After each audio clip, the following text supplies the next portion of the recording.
Fellow soldiers are now speaking out about Sergeant Bowe Bergdahl, calling him a deserter whose selfish act cost the lives of those sent to look for him.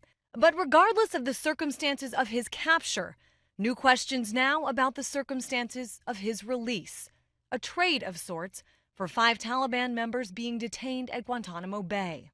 Professor Anthony Wanis St. John is an expert on back-channel negotiations. Getting back your guy at almost any cost seems to be the way that the administration has decided to go with this decision. In this case, President Obama, seen here with Sergeant Bergdahl's parents, chose to negotiate. It's a decision many lawmakers call concerning. There's deep concern about these individuals who are the top, hardest of the hardliners being released and having the opportunity to re-enter the fight. Some other critics say it sets a dangerous precedent. Problem is, if you swap or pay to get your hostages back, you incentivize hostage taking. That's a problem. Since the deal was brokered by Qatar, a sovereign nation and U.S. ally, the White House says it's not akin to negotiating with terrorists and insists it was the right thing to do. If we got into a situation where we said, because of who has captured an American soldier on the battlefield,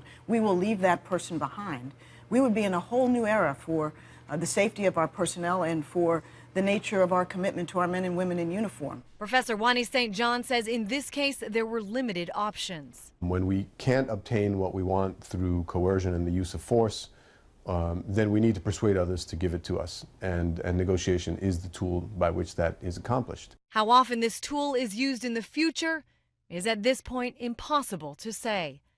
In Washington, I'm Christine Frizzell reporting.